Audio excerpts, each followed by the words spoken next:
Hello and welcome back to another episode of MLM Horror Stories. This is number 98 and it just occurred to me like 100 is right around the corner and I'm kind of wondering what we should do for it, if anything. If you're new to this series on my channel, they're compilation style videos where people will write in really shocking, horrendous, sometimes funny or lighthearted stories of their experiences with multi-level marketing companies. Maybe you were in an MLM for 10 years. Maybe you were in one for 10 days. Maybe you worked on the corporate side. You were at Target one day minding your own business and somebody tried to pitch you, or that girl from high school DM'd you asking you to join her team. It's really astounding how I truly feel like most people in the US specifically have some kind of MLM adjacent experience. We've all had some kind of run-in with these companies in one way or another, and we can all relate to one another on that level. And you just would not believe the kinds of stories I get regarding the insane experiences and the crazy things that people in these companies will do for money. So this video series serves to put those experiences on display, not only for entertainment purposes, but also just like awareness purposes. These are the kinds of tactics that are common. These are the things to look out for. These are the red flags that might hint that this is an MLM opportunity and you'd want to stay away from it, those kinds of things. So in saying that, I have an email inbox specifically for MLM horror stories. If you ever have your own that you'd like to send in and have considered for a video, you can check out the description box below on where to send that. But also, what should we do for the 100th video? I feel like there's all this pressure. I feel like it's natural to think like, let's make a compilation style of the best,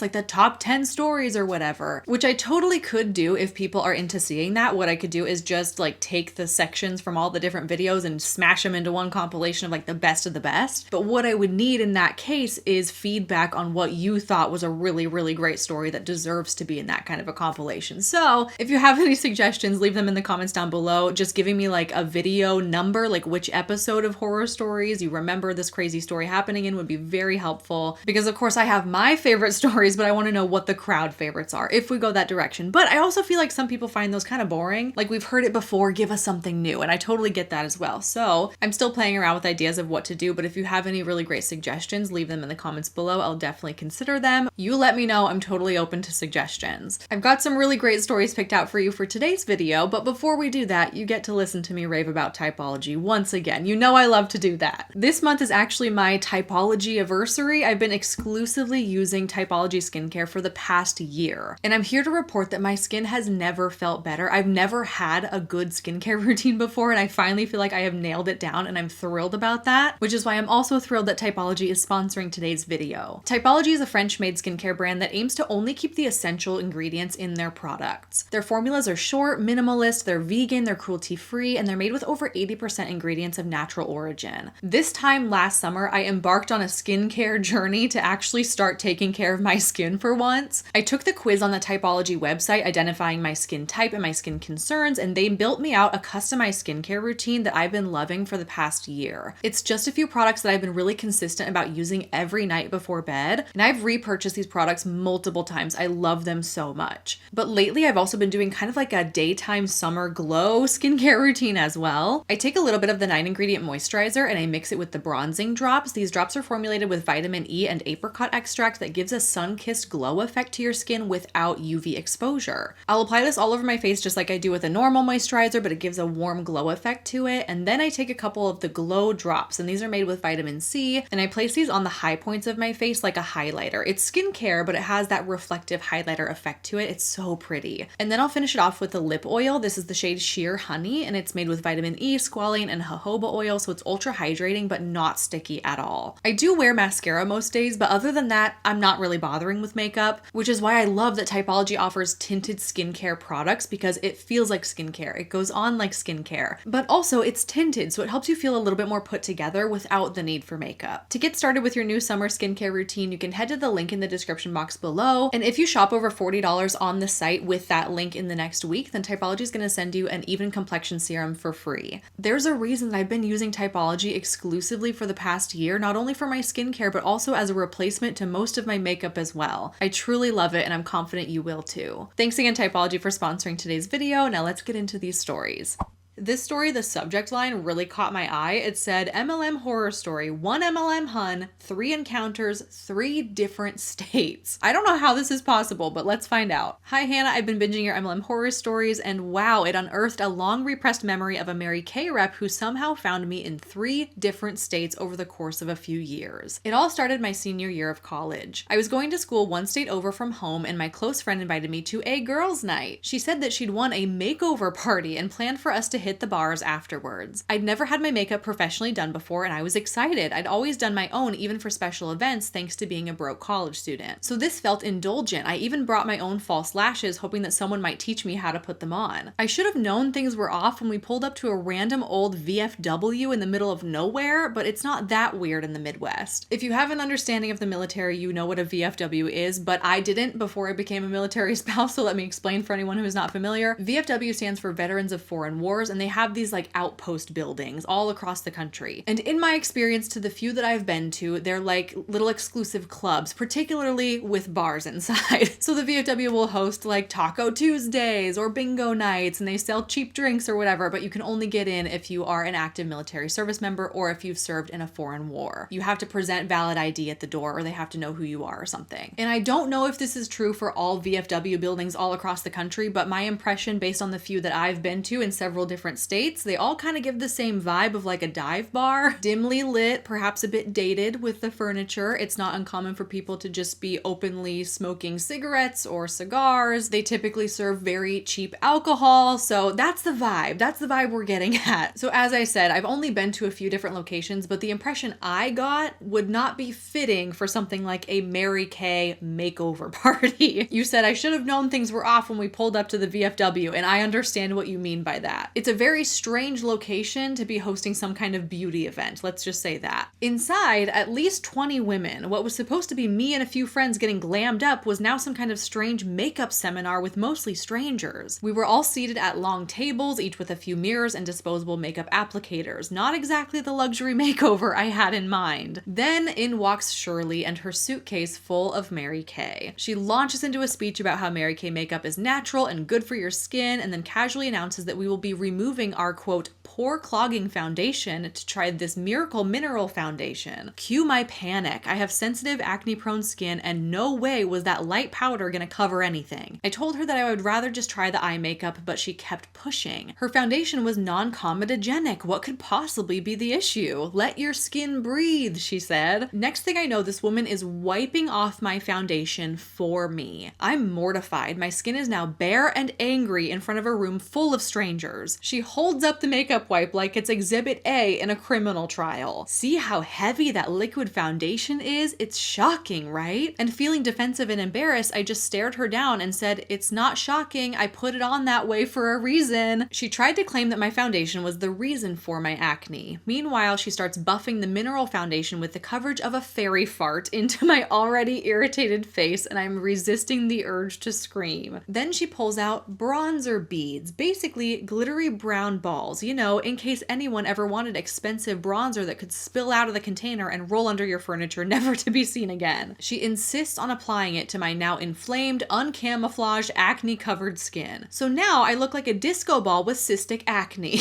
Oh my gosh! I really love the writing style. Very good visuals here. If I could have melted into the floor, I would have. The only other product we tried was a brown mascara for a natural look. That was the entire makeover. Then we had to go around the room complimenting each other's faces. At that point, I bolted. I texted my friend a vague excuse. I skipped the drinks we were supposed to get after, and I cried the entire way home. My friend texted me profusely apologizing, said that she had no idea we would be walking into a Mary Kay ambush. I felt bad. It's not like it was her fault either. Now you'd think that would be the end of it, but no. A few months later, I graduated and I was back home in a different state and about a couple-hour drive from my undergrad university. A high school friend was getting married and had also won a free makeover. I was a bridesmaid, so I reluctantly agreed to show up with one rule: no one touches my face. I was going as an observer only. Good, you learned the first time, set those boundaries, girl. I arrive, walk into her house, and who is there? Shirley, sitting casually on the couch like it's totally normal that she showed up 2 hours away and across state lines. She introduces herself to me again, clearly not remembering what for me was a traumatic encounter. This time I'm determined. No makeover, no BS, but instead of pushing product, Shirley's focus was on recruiting. She's giving us a whole pitch about visualizing success and financial freedom. When she asked me to visualize my ideal life, I knew that she wanted something that could be fixed by joining Mary Kay, so I got petty. I told her that I wanted to live off-grid in a commune. Oh my god, so good. That stumped her for a minute, and she sort of stared at me for a second before quickly moving on to one of my friends who had an easier answer. I love that for you, that you stumped her. That's so good. Later on, when she asked us to write down names of women who might want makeovers, I filled the sheet out with fake names like Candy Kane and Ivana Humpalot, and phone numbers that were 1 digit off from real numbers that I remembered. Petty? Yes. Satisfying? Also yes. But even after all that, she still pulled me aside to talk privately so she could get my order, even though we didn't even try one single product. She still tried to recruit me. She said I had the perfect personality to sell. Ma'am, did you not catch all the passive-aggressive BS I just pulled? Apparently not, but I was also kind of flattered. I didn't realize that she was saying this to all the girls when she was taking their orders. I left feeling like she still got one over on me, but I comforted myself thinking, at least I won't see her again.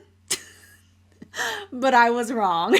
Almost a year later, I'm in grad school, yet another state. Maybe about 5 hours from my undergrad and a few hours from home. I'm heading into a career fair on campus looking for an internship for the summer. Who do I see? Shirley, standing outside handing out flyers like a Mary Kay version of a Babadook. She spots me walking around her and she tries to block my path. And when she starts to introduce herself, I cut her off saying, "Hi Shirley, we've already met before, twice." She just kind of smiled and tried to pretend like she totally remembered me, and had I given her offer more thought? Luckily, someone walked by at that exact moment that was in my program and I escaped. To this day, I have no idea how she kept finding me. She showed up in 3 different states at all totally unrelated events. Maybe she was really driving insane distances to expand her downline or trying to make sales. Or maybe she was moving around a lot too. I have no idea. Either way, I hope she's out now because I'm exhausted thinking about how much driving she must have been doing just to hopefully make a couple bucks in sales. But I also hope I never see her again. Thanks for reading my story if you do, and sorry it was long. Never apologize, never apologize. We love the details around here. I do feel like it is just one insane coincidence. How does this even happen? You're in 3 different stages of your life at 3 different events in 3 completely different states. Like, what is she doing? I feel like the most likely explanation is probably just that she sort of had like a lot of geographical area to cover. Mary Kay in particular, I call them like the OG or the old school MLM. Like, they don't really have much of an online presence. They really do rely on that like boots on the ground, hosting parties, pitching everybody you see in person kind of dynamic, which is becoming a disadvantage in the present MLM climate as lots of new companies are moving to strictly online operations where you can sell to anybody in the world. You don't have to drive across state lines and make this big diameter for yourself where you're like canvassing essentially. But companies like Mary Kay are old school in that way, so it's not surprising to hear that this was a Mary Kay representative doing this. She doesn't really strike me as the kind of person that would build up like a social media following or cold message people on Instagram or whatever like that. She's probably just thinking, I gotta get myself out there. I gotta get face-to-face exposure with as many people as physically possible. And it sounds like she's gotten very creative about the different venues in which she pops up in. So I guess credit to her for that level of hard work that she's putting in, because I do genuinely believe that a lot of people in MLMs are extremely hard workers, and their failure or their inability to make good money is not a reflection of their efforts. You can see it. She's working really damn hard. She's going across state lines to try and make sales, which makes it all the more sad, right? That this is a lot of hard work for probably not all that much money. And she probably doesn't realize at this point that her efforts are not paying off. There is that delusion, like, if I just work harder, if I just meet more people, if I just pitch it to the right person, then I'll find success. And it sounds like over the course of these few years where you kept running into her, like that's what she was really playing into, that idea that her success in the company is correlated to the work she puts in. This is a truly wild coincidence and such an entertaining story, and I'm really grateful you sent it in.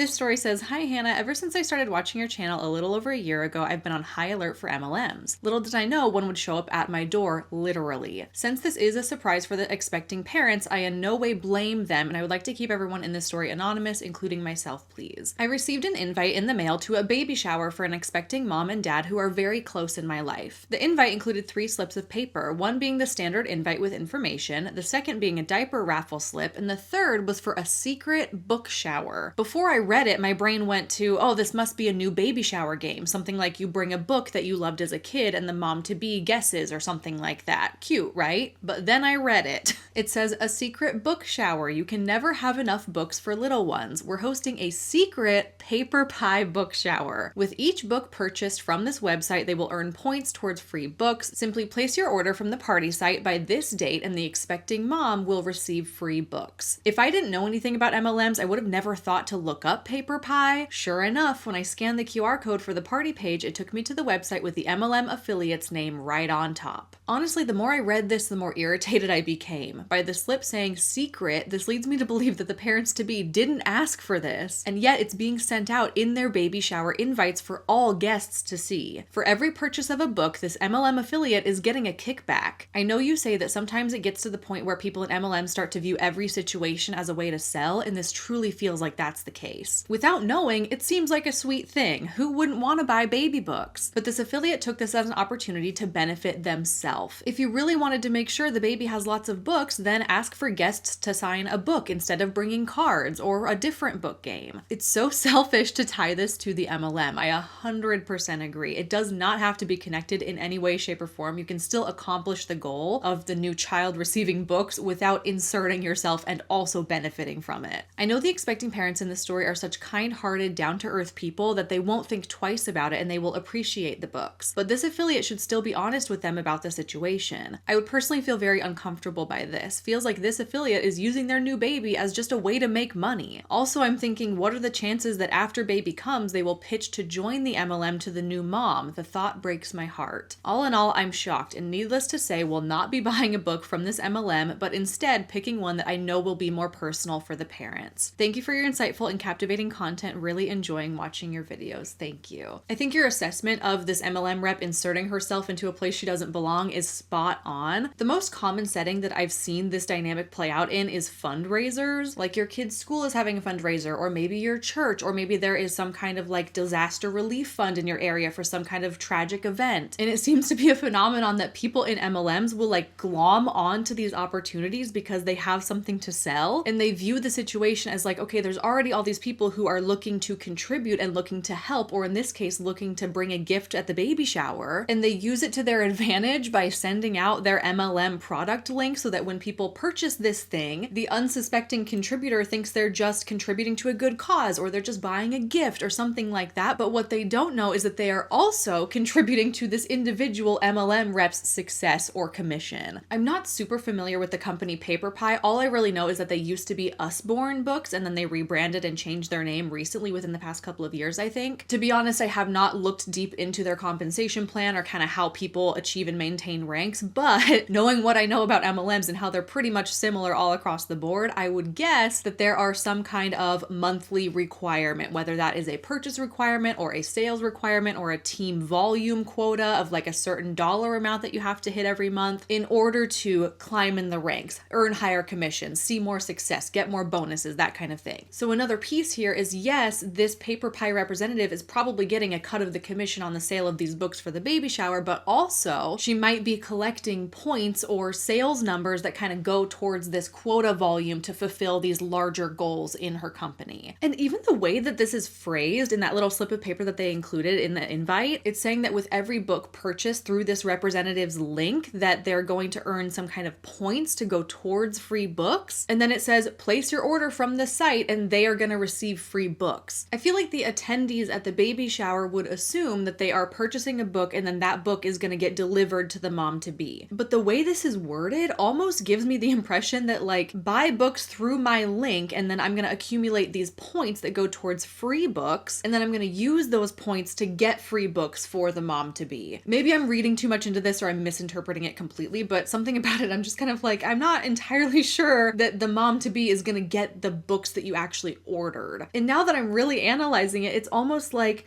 place an order for some books, whatever those books are, and they're yours to keep and they're going to get shipped to you. But then because it's linked to this party event, that's going to rack up points for the mom-to-be who's like the host of the event, knowingly or unknowingly. Unknowingly, probably, because it says that it's secret. And then like, let's contribute and rack up all these points for then the mom to use to get free books. Does that make any sense? Am I making any sense at all? I don't know that I am. When I scanned the QR code for myself, I just added something to my cart to see what it would say. And it says at the checkout, you're checking out with insert paper pie representative's name, and it has the event listed as the mom-to-be's secret baby shower. And what I know to be true about traditional in-person MLM parties is that there's a representative from this company, and then they choose somebody to host the party, quote unquote, and then that host invites all of their own friends and family. Hey, come over to my house and we're gonna have a Mary Kay party where this Mary Kay lady is gonna talk to us about makeup. And while they're there, the Mary Kay lady does all the pitching and all the selling, and she collects all of the order forms for all the products people want to purchase. But then there's typically some kind of like reward for the host. Like, oh, if people at your party buy X number of dollars in product, then you're going to get a free product, or you're going to get a credit to use, or something like that. And so the more I think about it, the more I'm feeling like this paper pie representative made the mother-to-be the host unknowingly. So I'm not even sure that the mom-to-be is going to be receiving these books that people order. It's almost like the party, the online party event, is just going to be accumulating free credits for then the mom to use as a reward for being the host. Sorry if I over-explain that. I'm just trying to like work through it in my head. I don't know if that's correct, but that's almost the vibe I'm getting from it. But it's misleading because she calls it a secret book shower. So you feel like you're going to be buying books for the mom-to-be,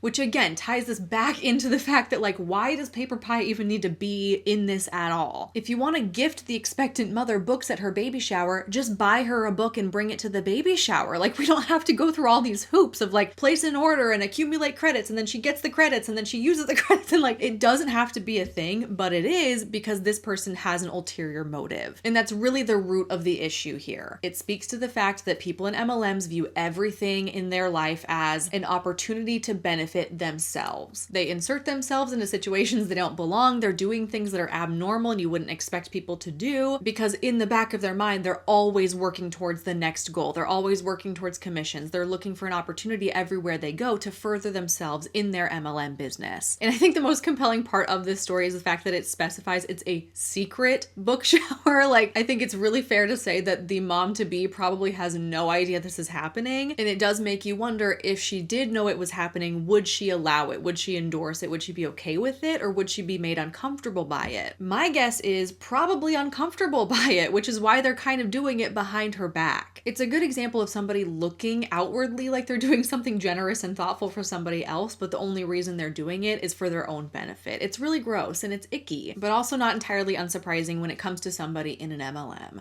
This story says, "Hi Hannah, my name is blank, but I would like to be kept anonymous in this story about 2 different Monat reps buying other brands of hair care. I'm sorry if this gets a little long. I work at Bath Body Works, and I've gotten my fair share of Huns coming in to shop. Most of them are Scentsy Huns buying candles, or essential oil Huns getting very upset that we do not carry any oils. But those are stories for a different time. This email is about 2 different Monat Huns that came into the store. The first Hun came in and did not want to be spoken to. I was the only associate on the floor at the time, so it was easy for me to avoid her and to attend to other customers. As I was the only associate available, I did have to check out the Hun when she was ready. She set her basket on the counter, and the first thing I noticed is that she's purchasing our shampoo, conditioner, and dry shampoo. I made small talk with her, and we talked a little bit about how much she loved the scent of our products in her hair. No judgment there, we make nice things. When the Hun is ready to pay, she pulled out a Monat card. I had to try so hard to keep a straight face when she said that she would be paying with it. I could not believe that a Monat rep was buying overpriced yet still cheaper than Monat hair care that wasn't full of clean, magical ingredients. She paid and seemed quite happy with her products, and it was a pretty easy transaction overall. So let's talk about these Monat cards, because I've definitely covered this on my channel before, but I feel like it was a couple of years ago when they first came out. I'll put put a photo on the screen of what they look like. They are prepaid Visa cards. And to my knowledge, these cards are not connected to any kind of bank account like a checking or a savings. These are just your commissions cards. And it says it on the card, Monat commission card. And they have the Monat logo and the name of the company, and they call it the Mo Money card. So cringy. And you can choose this as an option for your commissions to be loaded onto this card instead of deposited into your bank account. It's just one of the options when you choose how to receive your commissions. And it's interesting, and to my knowledge, not many other MLM companies have this, if any. I haven't heard of any. And I remember making this comment at the time when I featured it in a video a couple of years ago, and this is still my opinion today, that the point of having these cards is to be able to flash them, is to be able to post them on your social media with your number blurred out to be like, look, Monat is paying for X, Y, and Z. Use my Monat card at the gas station or at Target, or in this case, Bath Body Works, as a way to physically show and demonstrate Monat is paying for this. I'm able to afford this because of the money I make from Monat. That's kind of the reason the card exists, I think. Because what's the difference between getting your money loaded onto this card versus your debit card, other than the fact that this one has the Monat logo on it and it's flashy? So it's sounding like that's what happened when this person came into Bath Body Works. They were using that card to buy the, ironically, Bath Body Works brand hair care. Aren't you supposed to be using Monat? It's your side hustle to sell shampoo. Aren't you supposed to be a product of the product and use it and show people the great results you can get from it? And it's true that we'll never really know where this hair care went or her purpose behind buying it. Maybe it was a gift for someone else. But even then, the point still stands that what are you doing buying shampoo from Bath Body Works for yourself or as a gift or for whoever if you would theoretically be giving Monat or using Monat instead? The fact that she has that Monat Mo Money card in her possession is evidence that she is receiving commissions from that company and she's selling these products. So it is pretty wild that she's buying hair care from a different retailer. I guess some people could interpret that as Monat products aren't as good as people want you to believe they are, or maybe they just are not affordable enough and this is a more affordable option. Whatever the situation behind the scenes is, it's still notable that this person was buying shampoo with a Monat card. The hun in my next story didn't have as easy of a time. She had a basket full of products including a shampoo and was quite chatty the entire time I was checking her out. When it was time to pay, she also pulled out a Monat card and swiped it. Unfortunately, the card declined no less than 3 times due to insufficient funds. The hun was getting understandably upset, so I told her that she could step aside to try and find another solution while I checked out other customers. This day was a big sale day and quite busy, so the line was long. Instead of stepping aside to call about her card, the hun decided to call customer support while standing in line. It took her almost 10 minutes to get customer support to put her commissions money on her card while I just stood there and watched. Neither hun was particularly rude, but I thought it was very interesting that Monat huns were buying another brand's hair care products when theirs is supposedly the best in the world. I really hoped you enjoyed this story and got some laughs out of it. Hopefully they will leave Monat someday and shop other hair care without shame. Have a wonderful day and thank you for reading. I do kind of feel bad for this second Monat girl because it's a little embarrassing when your card declines at the register, particularly when there's like a long line of people behind you and you feel like there's a lot of eyes on you. That's happened to me before. Or like the stupid little chip on your card isn't working or something. You're like, no, it's fine. Like, I'm just gonna keep trying. It's uncomfortable. It's a little embarrassing. And I bet that really put a spotlight on her and made her feel uncomfortable in that moment. And so I do feel bad for that reason. And you can also kind of read into that situation of like, there were insufficient funds on her Monat card. Not a great look, right? When you consider that the purpose of having this card is kind of to flaunt it and to talk about how Monat is funding your lifestyle in some way. It's a little cringy when you go to swipe that card and there's no funds on it. You're supposed to be making a great income from Monat. That's what they want you to believe, but in reality, that might not always be the case. And instead, you're calling up your company like, hey, can you put my commissions on my card, please? It's a little embarrassing over here. That is kind of a bummer, but also perhaps gives a sneak peek into the fact that the commissions ain't flowing the way they want you to believe they are, or they're not being deposited on the correct timeline, or even the funds that are there aren't very much, something to that nature. This tells a story, perhaps, about what's going on with the commissions of Monat and how people probably aren't making as much as they want you to believe. How wild, though, that you witnessed 2 different Monat reps using their Monat cards, both buying hair care. I feel like it's safe to say these are good examples that there is more going on behind the scenes. This one says, hi Hannah, I know you said that pleasantries aren't necessary in these submissions, but I'm gonna do it anyway. Okay. I've become addicted to your channel lately, particularly the horror stories. You are so kind and understanding. I'm an ex-hun and anti-MLM content is sometimes very hurtful. I love your fact-based approach to to everything, and your gentleness is so appreciated. Please keep my name for this story anonymous. Thank you so much for that feedback, because that is what I aim to do. I feel like I'm not always successful with it, okay? Sometimes I do get snarky or a little bit pissed off at things, but generally speaking, I do feel like people who get involved with MLMs are being victimized by that business structure, whether they realize it or not. And I think it's important to be sensitive to that. I tend to believe that people aren't intentionally being malicious or deceitful or predatory or, all these labels that we put on people in MLMs. It's just maybe that they haven't kind of realized what that behavior is yet, and they haven't woken up to it yet. And I want to be that kind of soft place to land when they do. So to get this kind of feedback from somebody who was in an MLM for a long time means a lot to me. Thank you. I was a consultant for 31 Gifts for 11 years. I haven't heard you mention this MLM much before. I also know it's rare for you to get submissions from people who are in one MLM for many years like I was. That's true. This is a really rare situation. 11 years in the same MLM is pretty uncommon, so I'm really excited to hear about your experience. I wonder if you don't hear about 31 as much because we were never making any outrageous health claims, skincare, weight loss, etc. We just sold a ton of bags and home decor. I really think there is something to that. I feel like some people categorize MLMs as like more harmful than others. And I feel like 31, Scentsy, Paparazzi, Pampered Chef, people who are selling like jewelry and wax melters and home decor and bags, there's not these really predatory, dangerous health claims that come along with that. Like, we're going to cure your condition. You're going to lose a ton of weight. You're going to be really happy. You're going to not have anxiety anymore, whatever it is. You name it, I've heard it at this point. Yes, it's being sold through an MLM structure, but it's just a typical product. It's not gimmicky. It's not promising you anything when you buy it. Like, it's just a cute bag, And I know I say this frequently though too, that it's not the products always that are the issue in these companies. It's the business model. It's the structure. It's the pyramid. It's the whatever you want to call it. The fact that people are stacked on top of each other and making money off of each other. That's the really icky part of it. But I understand what you're saying, that it seems like there are some more benign companies than others, and those don't tend to make as much of an appearance in the anti-MLM content. So you're right. We don't hear about 31 that much because they just sell things like bags and home decor. It took me only 3 years with 31 to rise in the ranks and promote to leadership. After 4 years, I was making about the same income as my full-time job. I ended up quitting my salaried job with benefits. Fortunately, my husband had his head on straight during all of this and agreed that he would support our family with his income and I could be a stay-at-home mom. We would not rely on my MLM income. Very, very smart, okay? If you are going to quit your job to pursue an MLM full-time, it's exceptionally wise that your family does not solely rely on that MLM income. I am so embarrassed by something sketchy I did to receive a bonus. I had promoted someone in my downline. When this happens, the upline and the downline who ranked up will receive a large bonus. You only get that bonus if you meet your sales quota for the month though. My downline team member was $600 away from her quota. I told her to just buy that amount in product herself because she would make it back in the bonus. She told me that she was unfortunately not able to front that kind of money.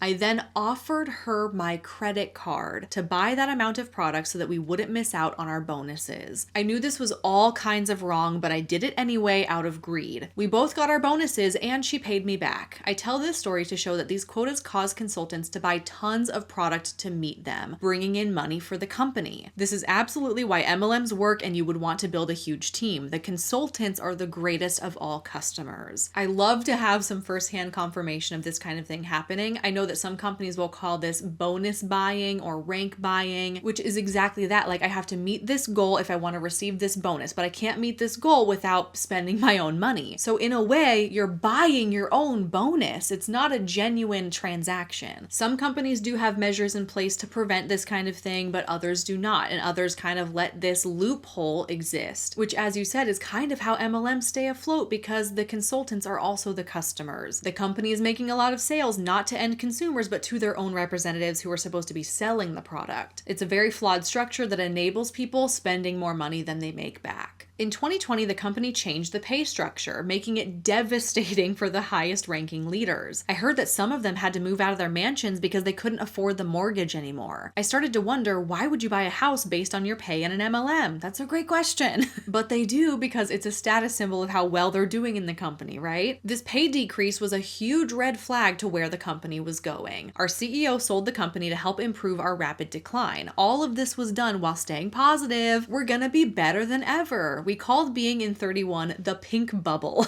It wasn't until 2024 that everything crashed and burned. In October, we were notified that the company would shut down in mid-December. We had less than 2 months to sell and make some last-minute cash, and the jig was up. Seeing the downfall of Epicure, Modere, and others, I will say I appreciate 31 telling us a couple of months before. Shutting down did not go smoothly though. Everyone rushed to the site to purchase their favorites before they were gone, and by the end of October, almost all of the most popular products were sold out. The fulfillment center was not at all prepared to have that many products ship out at once, so people waited months to get their orders. Orders placed in October didn't arrive until after Christmas or just never arrived at all. It was absolute insanity. I would love to watch a deep dive on 31 and the company's demise if you're ever up to doing one. I was in the top 1% of the company and my biggest year was about $40,000. Most years I made $15,000 or much less. I share that to show that even those who brag about being at the top of these companies are not necessarily making even close to an average salary. You're much, much better off just getting a real job. I was so over all of the messaging people, trying to book parties, etc. I had stopped trying to recruit years before the shutdown because it started to feel gross to me. I was incredibly relieved to hear that the company was closing its doors. Many of my fellow consultants are still out there grinding with different MLMs. Some have had those they moved to also shut down. It's truly wild. Never, ever again will I join one. Thank you so much for reading my story. I'm thinking of your family with your upcoming move. Thank you. We are moved, we are settled, everything went well. Well,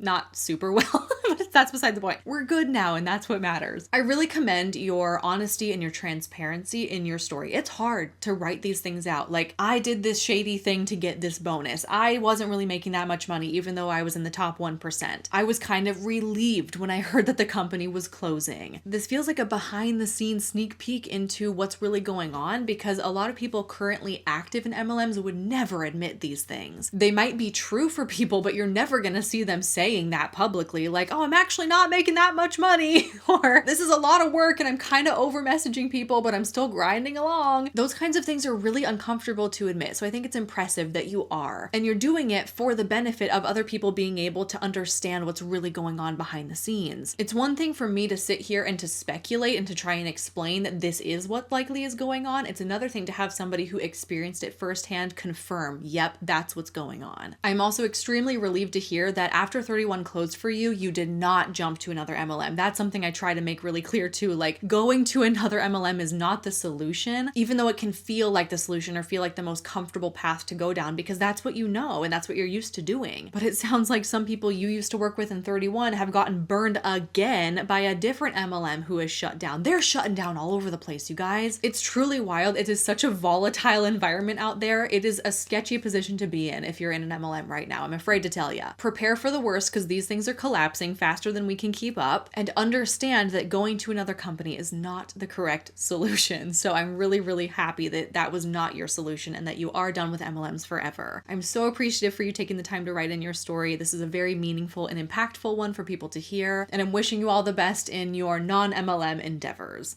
This one says, hi Hannah, my name is Christine and you can use my name. I love your videos and they always help me when I'm in the hospital and need something to make me feel better. A little bit of backstory, I have multiple chronic illnesses: POTS, gastroparesis, mast cell activation syndrome, hypermobile Ehlers-Danlos syndrome, along with some hormonal issues as well. I'm physically disabled due to my illnesses and use a feeding tube. I stay in hospitals quite a bit due to my illnesses, and the hospital is where this story takes place. I'm already horrified about what you're about to tell me. I feel like lately I've just been getting so many stories about how like healthcare settings are a breeding ground for MLM pitches and people claiming that their products are going to cure you. It's just insane. I'm 20 years old now, but at the time I was only 17 and had just been diagnosed with all of my chronic illnesses within a few months of each other. I was pretty much living at the hospital while they were seeing what treatments would work for me and not flare me up. I had several doctors and nurses. Most of them were wonderful, but you always have your not so nice nurses. One particular day I had a new nurse. We'll call her Cindy. Cindy was very peppy, almost to the point where it seemed fake, if you know what I mean. She would check on me every 5 minutes, which I did not appreciate as a 17-year-old who was trying to binge watch Gilmore Girls. I ended up having a really bad allergic reaction to a formula for my feeding tube, and I was in an immense amount of pain, which is when Cindy decided to tell me about her pain relief blend of essential oils. And she asked if I'd ever tried holistic medicine. Young Living oils hardly qualify as holistic healing. I was desperate and willing to try anything, so I asked her more about it. She said that her oils might help to get me out of the hospital. That's a bold claim. I'm allergic to a lot of things, so I was very wary, but she was my nurse, so I somewhat trusted that she would have my best interest at heart. Isn't that really upsetting? Because I feel like that's the theme in these healthcare situations. Like, you want to trust who is providing you care. You don't automatically assume that they're trying to take advantage of you or offer you a kind of treatment that isn't going to be beneficial and that's actually going to harm you more, or that they're only doing that for their own benefit. Like, you don't want to jump to those conclusions. You want to assume the best in people, especially when they're responsible for your care. That's why I said these are a breeding ground for MLMs, because your wall is already down as a patient. You're looking for care. You're vulnerable in that way. As you said, I'm desperate and I'm willing to try anything, even if that means essential oils. Why is your nurse recommending some special blend of essential oils? It doesn't fit. Why is this coming up? Oh, probably because there's something in it for her. She came in the next day and had put together several rollerball oil blends for me. She told me that I could put them on my skin wherever I was feeling pain, and even advised me to put it around my stoma. My stoma! I didn't put it around my stoma. I knew better than that. But I did put it on my abdomen and on my shoulders that day. I ended up having a rash, but Cindy tried to assure me that it must have been something other than the oils. And then she asked me if I wanted to purchase a diffuser and some other oils. I told her that I would have to talk to my dad about it when he came to see me. When I told my dad, he told me there is no way these oils were helping me at all, and told me they were probably doing more harm than good. But again, she was my nurse and I trusted her. So that night I did use the oils on my abdomen again. I was woken up that night by another nurse who saw horrible hives all over my body, and when I lifted my shirt, my abdomen looked as though it was blistering. I obviously told my nurse and doctors what had happened, and they were all immensely concerned. I was able to get some medication that helped the hives disappear, and the burn cleared up within a few days. I never saw Cindy on my floor again. As I said, I'm now 20 and I no longer live in the hospital, but I am still physically disabled and live with conditions that MLMs target. MLMs target disabled people because we usually can't work desk jobs, and remote jobs are sort of our only option sometimes. We're vulnerable and desperate for cures, and a lot of us will try anything at least once. Spreading awareness about these companies is doing God's work. You're helping people like me realize when we should run, or in my case, roll in the other direction. Thank you for all you do. Everything you said in that last paragraph, 100% spot on. I'm seeing an increase in the instance of healthcare workers who are also working in an MLM taking advantage of their patients in this way. Not only did she recommend these oils to you and she provided them to you, but she also tried to pitch you to buy them too. And that alone demonstrates that it's not about you. This is about her trying to make a quick buck off of somebody who is desperate for a solution. And shame on her for that. We should not have to suss out our healthcare professionals' motives when they're recommending things to us. And I really do hope that there was some kind of disciplinary action taken against that particular nurse when it did come to the rest of the staff's attention, because it sounds like she made this recommendation to you in private, and then the negative impacts of it were visible to the rest of the staff, and then it's probably called the attention to that whole situation. What the heck, Cindy? Why are you recommending these essential oils to our patients? Especially recommending improper use of the oils as well. Applying them topically directly onto your skin is the worst way to use oils. I'm of the opinion that essential oils are good for aromatherapy and not much else. Put them in a diffuser, put the diffuser in the corner of the room, and smell the nice smelly things, okay? That's kind of the extent at which essential oil should be used. That's my personal opinion, my personal feelings, because of how many stories I've heard like this, where you apply it topically and it burns, or you ingest it and it wrecks your GI tract. So the fact that a nurse is recommending and trying to sell you oils, period, is an issue, but also that she's recommending the improper use that we know causes adverse reactions. It seems like she was maybe trying to help, but it clearly didn't help, and I hope that there was some kind of conversation being had behind the scenes about her kind of bringing in her supposed MLM business into the workplace. And I say supposed because it doesn't sound like we have any official evidence of like if she was in Young Living versus doTERRA or whatever. Like, it doesn't sound like she pitched you a specific brand or named a specific company. I suppose it could be true that she was just making her own little tinctures of oils and selling them in roller balls or something, like unaffiliated with any kind of company, but even that, it's still the same stuff. It's still that same dynamic of preying on the vulnerable for your own financial gain. That's so disgusting. I'm incredibly sorry this happened to you. I am happy to hear that you're no longer living in the hospital, and hopefully if you do have to spend any more time in the hospital, you can be on high alert for things like this. It's sad that we have to be on high alert, but that is the reality. Thank you for sending in your story.